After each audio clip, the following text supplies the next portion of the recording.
ప్రశ్న, ఎందు నిమిత్తం బంధకాల్లో ఉన్నారు? అసలు ఎందుకు ఆ బంధకాల్లోకి వెళ్ళావు? ఒక కారణం చెప్పు.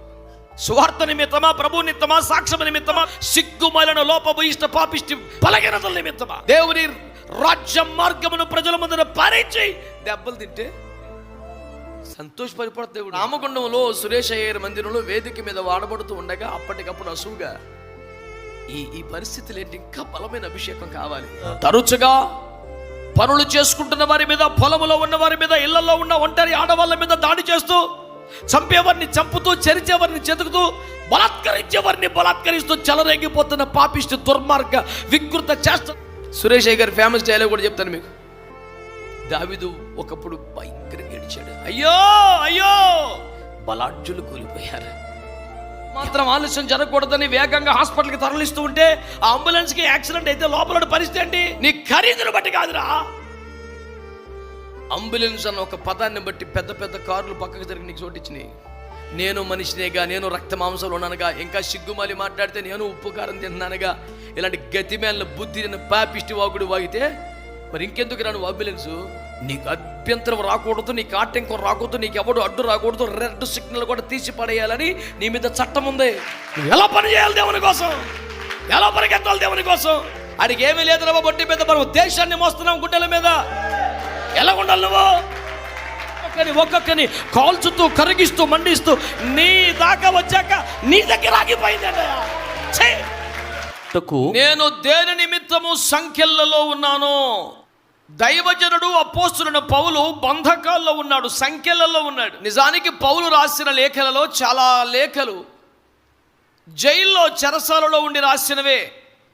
నిరుపమానమైన సేవ చేసిన మహా గొప్ప దైవజనుడు అపోస్తులుడైన పౌలయ్య గారి సేవలో చాలా భాగం కష్టాలలో, శ్రమలలో, బంధకాలలో, దారుణమైనటువంటి హింసలలో జరిగింది. పౌలయ్య గారే కాదు, మేము కూడా చాలాసార్లు కష్టాల్లో ఉన్నాం, శ్రమల్లో ఉన్నాం, బాధల్లో ఉన్నాం, బంధకాల్లో ఉన్నాం, చెరసాల్లో ఉన్నాం, కారాగారంలో ఉన్నాం, బందీగృహంలో ఉన్నాం అనే సాక్ష్యం చెప్పగలిగిన స్థాయి దైవజనులు కూడా ఉండే ఉంటారు కదా.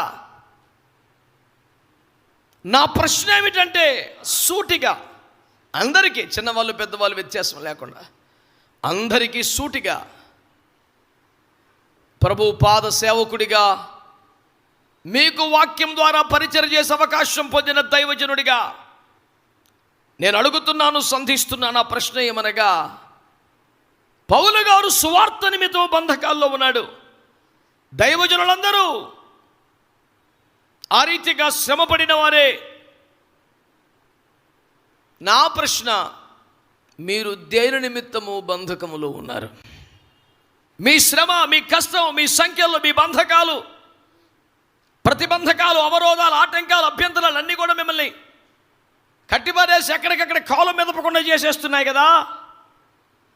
బంధింపబడిన వారమైనట్టు ఉన్నారు కదా. మీ బంధకములు దేని నిమిత్తమో చెప్పగలరా? సాక్ష్యముగా చెప్పగలిగే కారణమా? మౌనముగా రోధించే పశ్చాత్తాప కారణమా? ఏదైనా ఈ పూట జరగాల్సిందే.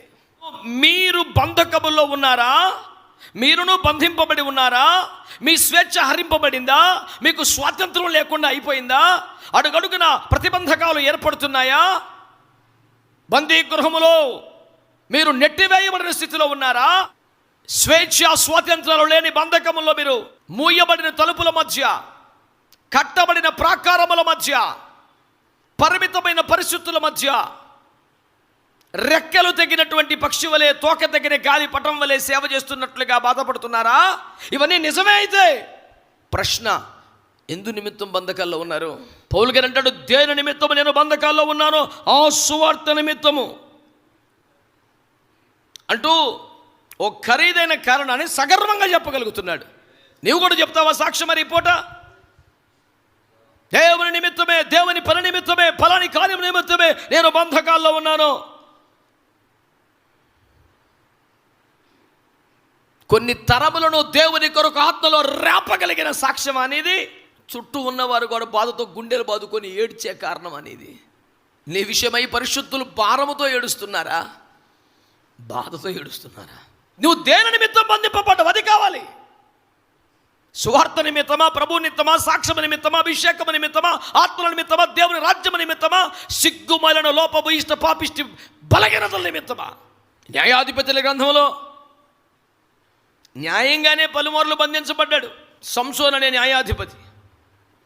సంసోను బంధించబడ్డ ఏ సందర్భంలోనైనా అరే రే రే రే రే రే రే అన్యాయంగా బంధించేశారే అని ఎంత పాపిష్టుడు కూడా అనిపించదు. ఇంక పరిశుద్ధులకి ఎలా ఓరిడు మళ్ళీ దొరికాడా అనిపిస్తుంది తప్ప అరే రే రే రే అన్యాయంగా అని కట్టేశారా అని ఎవరికి అనిపించింది? నన్ను ఒకసారి జ్ఞాపకం చేసుకో అని తెగెడుతున్నాడుగా. హలో హలో శాంసన్, వారి యెహోవా అభిషక్తునికి విరోధంగా చెయ్యతలేదు, అభిషక్తునని ఒళ్ళు మరిచి ప్రవర్తించిన వానికి విరుద్ధముగా చెయ్యెత్తారా. యవ్వనమునని ఒళ్ళును మరచి అలయు వరకు బహు ఆటలు ఆడిన. ఎటు పడితే ఎగురుతున్నావు, గంతులేస్తున్నావు, యవ్వనముందనా, బలముందనా?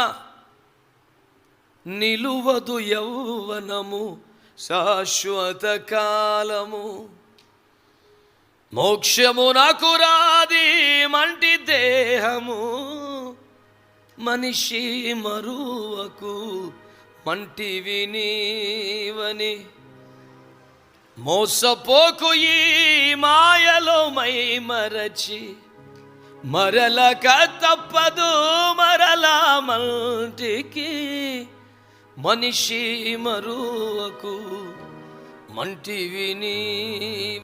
పేర్లు చెప్పను కానీ ఒక పాపిష్టోడు బాగా పాటలు పాడేవాడు. పాటలు పాడుతున్నాడు కేకెత్తే ఒక చోటుకి వెళ్ళి పాటలు పాడిన తర్వాత పాడు పని చేయబోయాడు. మామూలు గొట్ల వీళ్ళు కొట్టింది చాలక పోలీసు వాళ్ళని కేకేసాలకి అప్పగించారు. మాకు బలం సరిపోట్ల, మాకు పొట్టలు తెలియట్లా, ఎట్టట్టు కొట్టాలో నువ్వు కొట్టని. మిగతా కార్యం వాళ్ళు కంప్లీట్ చేశారు. వాళ్ళు కంప్లీట్ చేసి చెరసాల్లో పడేస్తే ఆ జైల్లో కూర్చొని ఊసల మధ్యలో తోడు లేని మోడు నైతిని నీడ నీవే యేసునాదా అని పాట రాశాడు. నేను పోయి కొంచెం విడ్రా దగ్గరికి అంటే వచ్చాడు, ఏ జన్ నెత్తి మీద పెట్టి, నీకు ఈడ తోడు కావాలరా సైతానికా బేట అన్నా, నేను ఇప్పటికే గాయాలతో చెరసాల్లో ఉంటే ఆదరించడానికి వచ్చావా, కొడతాకు వచ్చావా అంటే నిన్ను ఆదరించడం పాపంరా సైతాన. సాక్ష్యం చెప్తా, నేను ఒంటరిగా ఆ చీకటి గదిలో పడి ఉన్నప్పుడు, నువ్వు ఉపవాస ప్రార్థనలో ఉన్నావిట్రా, నువ్వు ఏకాంత ప్రార్థనలో ఉన్నావా? ఒకడు తప్పిదమునకై దెబ్బలు తినడానికి ఏమి గణమని వాక్యం చెబుతుంది కదా. దైవావేశము కలిగినటువంటి అపోస్తలుడైన పేతురు గర్జిస్తున్నాడు, పనికి మళ్ళీ పనిచేసి దెబ్బలు తింటే ఏంట్రా సాక్ష్యం? అందులో నువ్వు మేలు చేసి కీడు అనుభవించిన దేవునికి హితమగను, ఇందుకు నీవు పిలవబడి నీ పిలిపే అది. మేలు చేసి స్వార్థ చెప్పి ఆత్మలు ప్రకటించి అద్భుతాలు చేసి దేవుని రాజ్య మార్గమును ప్రజల ముందు పారించి దెబ్బలు తింటే సంతోషపడిపోతాడు దేవుడు. చేసిన పనికి మళ్ళీ పని తిన్న దెబ్బలు తిని మళ్ళీ సానుభూతి కోసం ఏడుతున్నావు, సన్నాసి ఏడు పని, మారు మనసు పొందో. నీ ఏడుపుకి అర్థం పర్థం ఉండాలి. ఓ మోకాలు వేసేసి ఏడు చేస్తే పని అవ్వదు. సరిగ్గా చెప్పు, నువ్వు దేని నిమిత్తం బంధకాల్లో ఉన్నావు? పాయింట్ ఏంటంటే దైవజనుడు బంధకములలో ఉన్నవారిని విడిపించాలి. యెషయా 61 చెప్పింది అదే కదా. చెరలో ఉన్న వారిని విడిపించుటకును, గుడ్డి వారికి తెరవ చేయుటకును, బంధింపని విడుదల కలుగు చేయుటకును. యెషయా 58 ఉపవాసం కూడా అదే.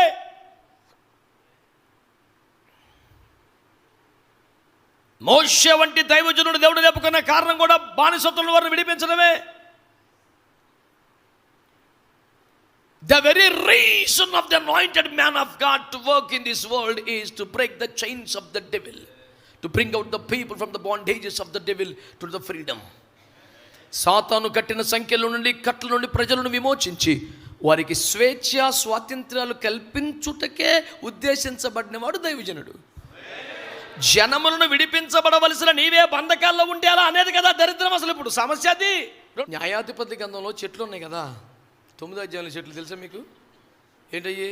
ద్రాక్ష, ఒలీవ, అంజూరం అన్నీ కలిసి మాకు నాయకుడిగా ఉండు, మాకు నాయకుడిగా ఉంటే ఏమన్నాయట? చిచ్చి చిచ్చి చిచ్చి మేము ఇవ్వాల్సిన ద్రాక్షారసాన్ని, ఒలివల నూనె, తైలమును ఇవన్నీ మానేసి ఊగుతా కొత్త అటు ఇటు చిచ్చి అని చీ కొడితే ముళ్ళతుప్పలు అన్నాయంట. Very good selection, right choice. నేనే ఊగుతాను, దానికి ఊగటం తప్ప ఇంకేం రాదు. ఊగినప్పుడల్లా ఇటు ఒకసారి ముళ్ళతో సీరియస్కుండా వెళ్ళుద్ది. అది ఊరక ఊగినా మనకు గాయమే. అలాంటి ముళ్ళ చెట్టు, దాన్ని కోరుకున్నారు నెత్తి మీదకి దరిద్రమని. ముళ్ళ తుప్పలు కాబట్టి సరే అని. అదే ఒలివైతే మాట్లాడు, అంజూరం అయితే, ద్రాక్ష అయితే కావా అంటయా వద్దంటయా, అదే అన్నాను నేను కూడా. వద్దయ్యా వద్దే వద్దు, వ్యర్థముగా ఊగే బ్రతుకే వద్దు. వద్దయ్యా వద్దే వద్దు, వ్యర్థముగా ఊగే బ్రతుకే వద్దు. నీ సంకల్పములోనే నిలవాలయ్యా, ఆ ఏర్పాటులో నేను బ్రతకాలయ్యా. నీ సంకల్పములో నేను నిలవాలయ్యా, ఆ ఏర్పాటులు పడండి. వద్దయ్యా వద్దే వద్దు, వ్యర్థముగా ఊగే బ్రతుకే వద్దు. వద్దయ్యా వ్యర్థముగా ఊగే బ్రతుకే వద్దు. నీ సంకల్పములు నేను, ఆ ఏర్పాటులో నేను, నీ సంకల్పములో నేను నిలవాలయ్యా. చివరిసారి అందరూ వద్దయ్యా వద్దయ్యా వద్దే వద్దు, బ్రతుకే వద్దు. వద్దయ్యా వ్యర్థముగా ఊగే బ్రతుకే వద్దు. హల్లెలూయా. చక్కగా స్తోత్రం చెప్పండి. ప్రభువునందు మిక్కిలి ప్రియమైన దేవుని బిడ్డలారా, క్రైస్తవ సాహితీ సేవా రంగములో నిరుపమానమైనటువంటి సేవ చేసే అవకాశాలు ప్రభువు నాకు ఇచ్చాడు, కానీ స్వరకల్పనలు చేసే కృప ఇవ్వలేదు. అందుకని అద్భుతమైనటువంటి ఆ తలాంతులు కలిగిన దైవజనుల పాటకి వెనకాల ఒక చిన్న మొక్క అతికించుకొని ఎక్కువగా ఏసన్న గారి బండికి పెట్టుకుంటాను. ఎంతైనా పెద్ద బండి, నాలాంటి బళ్ళు 1,00,000 బండి లాగేస్తుంది. అది పెద్ద బండి, రాజాబాబు గారి బండి, ఇలాంటి కొన్ని బళ్ళు ఉన్నాయి. చాలునయ్యా చాలునయ్యా నీ కృప నాకు. రామగుండంలో సురేష్ అయ్యర్ మందిరంలో వేదిక మీద వాడబడుతూ ఉండగా అప్పటికప్పుడు అసూగా ఈ పరిస్థితులు ఏంటి, ఇంకా బలమైన అభిషేకం కావాలి అని ఏడుస్తూ అప్పటికప్పుడు ఆత్మలో పాడాను. చాలదయ్యా చాలదయ్యా ఈ స్థితి నాకు, చాలదయ్యా ఈ స్థితి నాకు. చాలదయ్యా చాలదయ్యా ఈ స్థితి నాకు, ఈ స్థితి నాకు. నదిలో నేను నడవాలయ్యా, ఈతలు మునిగి తేలాలయ్యా. వాడు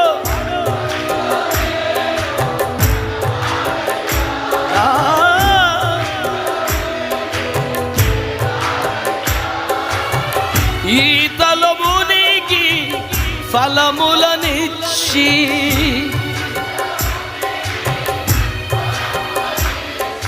మహిమను నీకు నేను ఇవ్వాలయ్యా.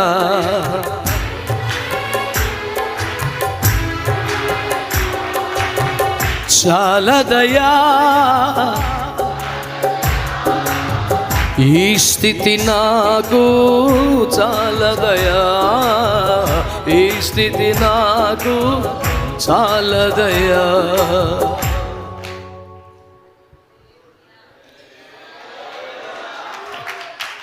ఈ స్థితి చాలదు, కొట్టాలి గట్టిగా.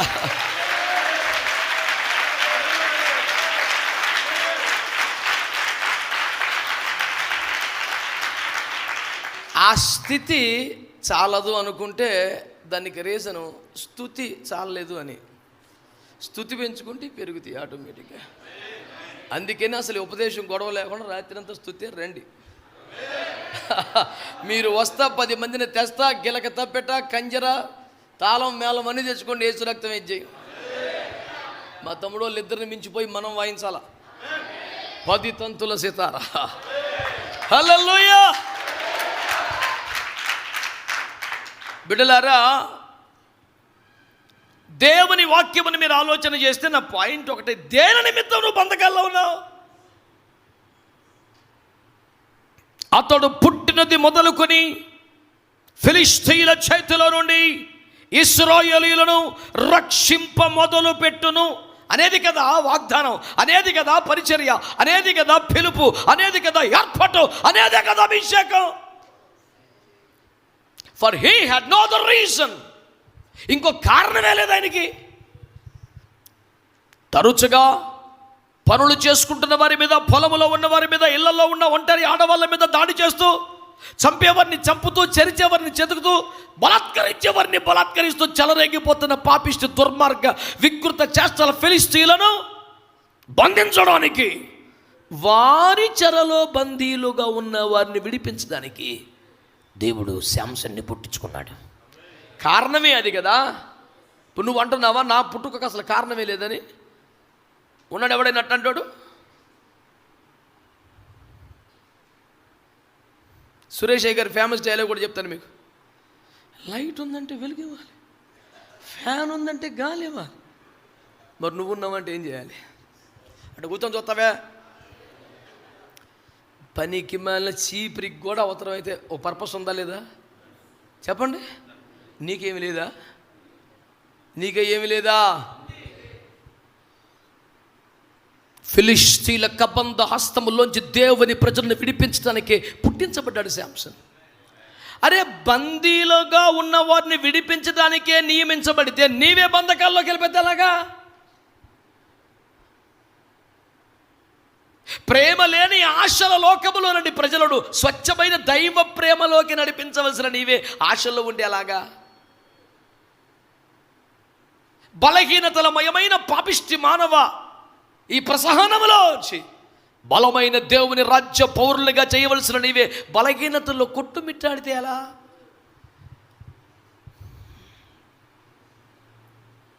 దావీదు ఒకప్పుడు భయంకరంగా ఏడిచాడు. అయ్యో అయ్యో, ఒక రాజుగారి నోట రావాల్సిన శబ్దం కాదు అది. అయ్యో అని ఏడుస్తున్నాడు. ఏమయ్యా, ఏమిటి ఏడుపు కారణం అడిగితే, బలాఢ్యులు కూలిపోయారు. ఎవడో ఒకడు పడిపోతే అంత దుఃఖం రాదు, ఎవడో ఒకడు ఓడిపోతే దుఃఖం రాదు. బలాఢ్యులు, రే బాబు, దేశం నీ మీద ఆశ పెట్టుకుందిరా అయ్యా, నువ్వు పడిపోతే అట్ట. అయ్యో, బలాఢ్యులు కూలిపోయారే. వాళ్ళు కూడా ఎట్లాంటి వాళ్ళు అంట, సింహ వ్యాఘ్రముల వంటి వారు, అనగా సింహము పెద్ద పులి వంటి వారు పడిపోయారట. వాటిని మృగరాజుగా పెట్టుకుని చాలా చిన్ని జీవులు ధైర్యంగా బతికేస్తున్నాయి. ఈ మృగరాజు ఉన్నంతకాలం ఇక్కడికి శత్రువు రాడు అనే ధైర్యం వాళ్ళకు ఉంది. నీవే పడిపోతే, ప్రాకారమే కూలిపోతే, గౌనులే ఓడిపోతే, సింహములే చచ్చిపోతే, బలాఢ్యులే కూలిపోతే, మిగిలి ఉన్న వారికి ఏడుపు తప్ప ఇంకేముండదు, దుఃఖం తప్ప ఇంకేముండదు. నా ప్రశ్న, నువ్వు దేని నిమిత్తము బంధకాల్లో ఉన్నావు? మేము కూడా ఏమో స్వేచ్ఛ స్వతంత్రాలతో నవ్వుతా తులుతా ఎగురుతా ఏమి లేవండి. మాకు చాలా బంధకాలు ఉన్నాయి, నిజమే. నీకు కూడా చాలా బంధకాలు ఉన్నాయి. కానీ దేని నిమిత్తం? నేను సువార్త నిమిత్తమే బంధీనై ఉన్నానని పౌలయ్య గారు తేటగా చెప్పకనే చెప్పారు. మరి ఈ దినాన నీవు దేని నిమిత్తం బందీవై ఉన్నావు? కుటుంబ సంబంధాలకు, ఆర్థిక ప్రయోజనాలకు, రాజకీయ వ్యవహారాలకు, శరీర దౌర్బల్యాలకు, దేనికో ఒకదానికి బందీగా మారిపోతే నీ వలన విమోచింపబడవలసిన ప్రజలు భయం గుప్పిట బతుకుతున్నారు.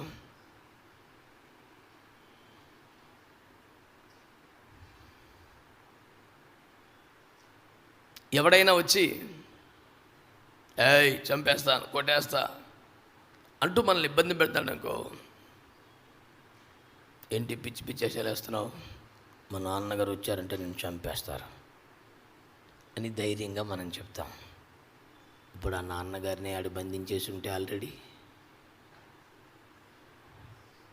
ఆ నాన్నగారివి నీవే, జనములకు తండ్రిగా నియమించబడ్డ సేవకుడివే, జనములకు తల్లిగా నియమించబడ్డ వ్యక్తి. నీవే బంధకములో చిక్కుకొనకూడదు, విడిపించవలసి వాడే బంధకాల్లో ఉండి ఎలా మరి ఇప్పుడు? నేను విజయవాడలో ఆ పదం వాడాను, మీకు గుర్తుందో లేదో. అత్యవసర వైద్య చికిత్సల కోసం వేగముగా తీసుకెళ్తున్నటువంటి అంబులెన్స్కి యాక్సిడెంట్ అయితే ఎలా, అది నేను వాడిన మాట. ఏ మాత్రం ఆలస్యం జరగకూడదని వేగంగా హాస్పిటల్కి తరలిస్తూ ఉంటే ఆ అంబులెన్స్కి యాక్సిడెంట్ అయితే లోపల పరిస్థితి ఏంటి?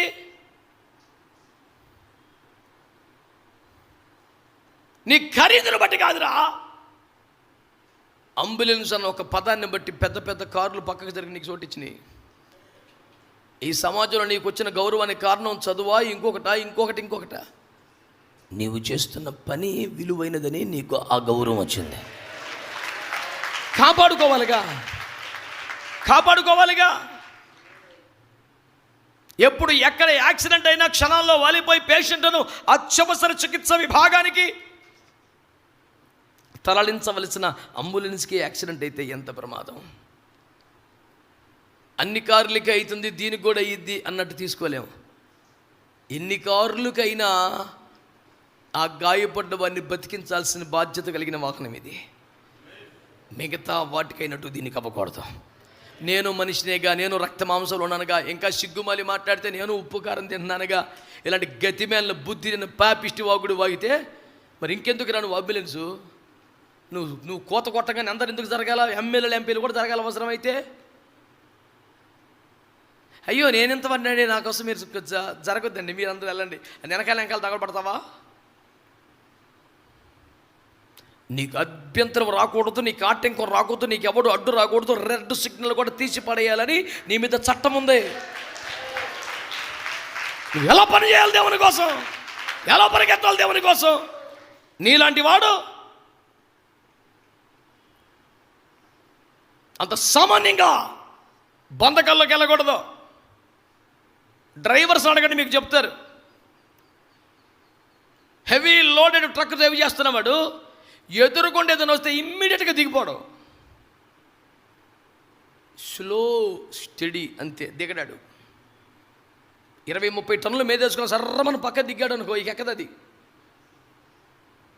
ఇరిగితే కట్లు ఎరిగితే, ఎరగపోతే ఆ బరువుకి ఆ సిమెంట్ రోడ్డు తారు రోడ్డు అంత గట్టిగా పక్కన నేల ఉండక దిగబడితే ఇక రాదు పైకి అది. అటు ఎంత హార్న్ కొట్టే, ఎన్నిసార్లు లైట్లు వేసినా స్లో అవుతాడు, కొంచెం జరుగుతాడు తప్పడు దిగడ కిందకి. లోడు బండ్లు ఖాళీ బండ్లాగా వ్యవహరించలేవు, అవునా కాదా? మరి భారం లేని పనికి మనలోడికి భారం గల సేవకుడికి తేడా లేదా? ఆడికిలాగే నువ్వు మాట్లాడతావా? ఆడికిలాగే దిగిపోతావు నువ్వు? ఆడికి ఏమీ లేదు రవ్వ బొట్టి మీద, మనం దేశాన్ని మోస్తున్నాం గుడ్డల మీద. ఎలా ఉండాలి నువ్వు? నేను మనిషిలాగేద్దని మాట్లాడగా. నువ్వు ఒక మామూలు మనిషి అనుకుంటే ఇంత పెద్ద భారాన్ని మెత్తి మీద పెట్టుండేవాడు కాదు దేవుడు. సగటు మనిషిని మించిన వ్యక్తివి నీవని, భావోద్రేకాలకు లొంగిపోవని, బలహీనతల్లో పడిపోవని, అందరిలాంటి వాడివి కాదని, నువ్వు ఒక ప్రత్యేకమైన వాడవని నమ్మి నీ చేతుల్లో సేవ పెడితే అందరిలాంటి మాటలు మాట్లాడతావా? దేని నిమిత్తం నువ్వు బంధకాల్లో ఉన్నావు చెప్పు? దేవుని హృదయం కలిగిన వాడవైతే దైవావేశంతో మండిపోవాలి ఈ పాటికి. నీవు చల్లగా సప్పక బతకడం కాదు.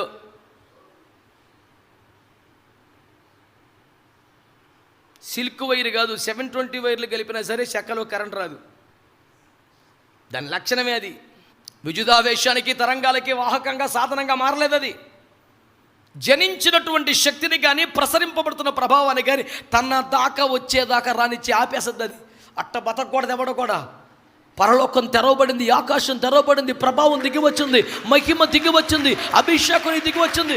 ఒక్కొక్కని కాల్చుతూ, కరిగిస్తూ, మండిస్తూ నీ దాకా వచ్చాక నీ దగ్గర ఆగిపోయింది. మోషే మొదలుగా అపోస్తలుల దాకా ప్రవహిస్తూ వచ్చిన ప్రభంజన అభిషేక తైలం నీ దాకా వచ్చాక కార్యాలు జరగట్లా, నీ తరం వచ్చాక పని జరగట్లా, నీ హయాంలోకి వచ్చిన తర్వాత బాప్తిస్మాలు లేవు, నీ చేతికి వచ్చాక అభిషేకం లేదు, నీ మూమెంట్ వచ్చిన తర్వాత మొత్తం చప్పబడిపోయింది. నువ్వు ఒక చెక్క, నువ్వు ఒక మట్టి, ప్రభావాన్ని మోసుకెళ్ళట్లేదు. నువ్వు ప్రభావాన్ని మోసుకెళ్ళట్లేదు.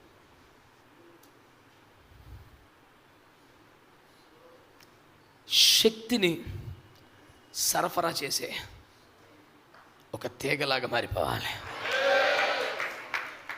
రైల్లో ప్రయాణం చేసినప్పుడు ఆ పై తీగలను చూస్తే ఎంత భయం వేస్తుందో అంత రోషం వస్తుంది నాకు. ఓరి నాయన, ఏం వైర్లు 25,000 మెగావాట్లంట. ఏందిరది?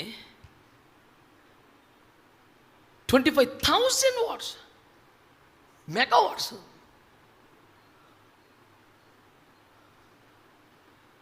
నిండు ఆరోగ్యము నవ్వ యవ్వనంతో తొణికిసలాడుతున్న ఒక బలాఢ్యుడు అట్లా టచ్ చేస్తే సెకండ్లో చచ్చిపోతాడు. అది పవర్ అంటే. ఒక్క తీగ ఎంత శక్తిని, ఏమి కనపడదు పైకి చూస్తాకి, ముట్టుకో తెలుస్తుంది. హై టెన్షన్స్ వైర్స్ ఉంటాయి, అప్పుడు చూసారా? టవర్ లైన్స్ పెద్ద పెద్దవి ఉంటాయి. వాటిలో ప్రవహిస్తున్న విద్యుదాఘాతం ఎలా ఉంటుందంటే దాని కింద నిలబడి నువ్వు చెప్పులు ఇప్పేసి నేల మీద ఎర్త్ని కనెక్ట్ అయ్యి నిలబడి టెస్టర్ పట్టుకో, లైట్ వెలుగుద్ది కింద, వైర్ కింద, దానికి నీకు మధ్యలో కనెక్షన్ ఏముంటుందో ఆ ప్రాంతం అంతటా కూడా విద్యుదావేశం ఉంటుంది అన్నమాట. దేవుని రోషముతో నింపబడు, ఆత్మతో నింపబడు, అభిషేకమును పొందు, అన్య భాషలలో మాట్లాడు, ఆత్మలో తీవ్రత కలిగిన వాడై, నేను నివసించిన ప్రాంతంలో, నేను బతుకుతున్న ప్రాంతంలో, నేను పనిచేస్తున్న ప్రాంతంలో ఆ ప్రభావం, ఆ అభిషేకం అలా ఉండాలయ్యా.